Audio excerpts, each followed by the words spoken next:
Bošnjačka politika godinama, smatraju analitičari, osim izbornog inženjeringa, vrši verbalne manipulacije. Jedan od načina je, ističu, i oformljena jezična konstrukcija, član predsjedništva iz reda hrvatskog naroda, unatoč tome što takva konstrukcija u Ustavu BiH nigdje ne stoji.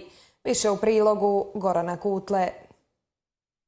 Mjesec i sunce su plave boje, a nebo je žuto. Tako bi uvjerljivo otprilike izgledalo opravdanje dijela bošnjačkih političkih i medijskih djelatnika, zašto godinama umjesto Hrvata žele odlučivati tko će u njihovo ime ići u predsjedništvo BiH.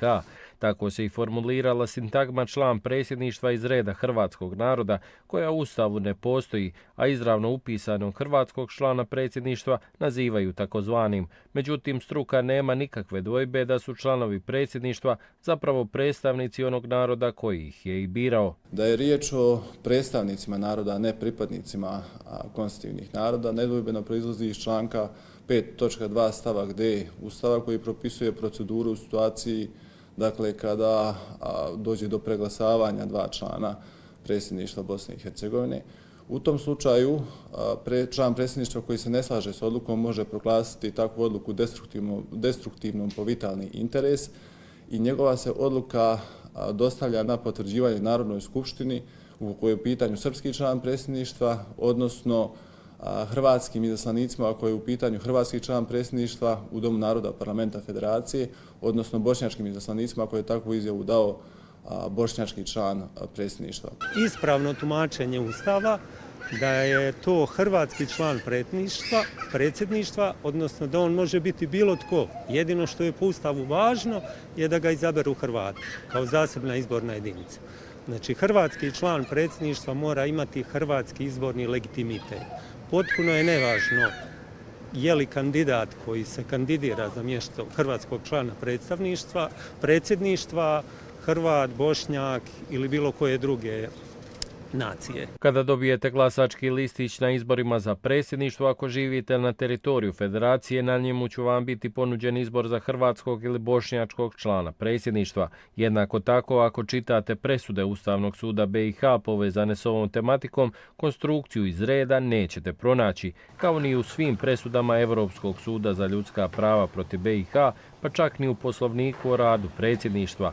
Ipak jezičnim poigravanjima s ustavnom materijom bošnjačka politika nastavlja s manipulacijama, te biranjem umjesto Hrvata svjesno pogoršava međusobne odnose. U presudi Ljubić se navodi da konstitutivni narodi moraju imati pravo legitimnog političkog predstavljanja, a to znači da mora postojati ta kohezivnost i veza između onoga koji bira, dakle naroda, i onoga koji se bira, to je politički predstavnik koji će uživati taj legitimitet naroda i legalnost koji ga bira.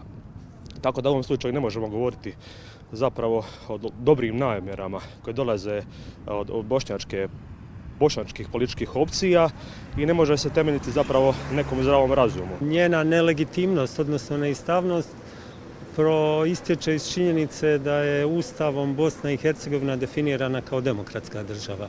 U demokraciji imamo dva osnovna principa vladavine vlasti, to je izravna demokracija i zastupnička ili predstavnička demokracija. Mi živimo u državi, u društvu koje je bazirano na toj predstavničkoj demokraciji, a legitimitet izbora u takvoj vrsti demokracije je na onima koji biraju, a ne na onima koji se kandidiraju.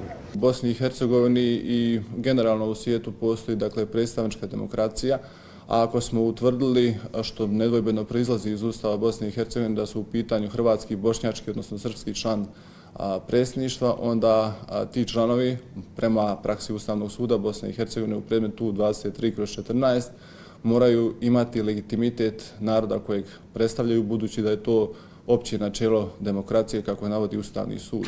Unatoč tome što je predstavnička demokracija definirana u Bosni i Hercegovini, Hrvati kao jedan od tri konstitutivna naroda ne mogu koristiti njezine blagodati u kolektivnom tijelu tih naroda, predsjedništvu BiH. Baš na primjeru hrvatskog člana predsjedništva inzistira se kako on predstavlja sve građane i da je dovoljno da on samo kaže da je Hrvat. Ipak pripadnička demokracija ne postoji i sama po sebi, kako je unitaristički krugovi zamišljaju, je logički besmislen pojam.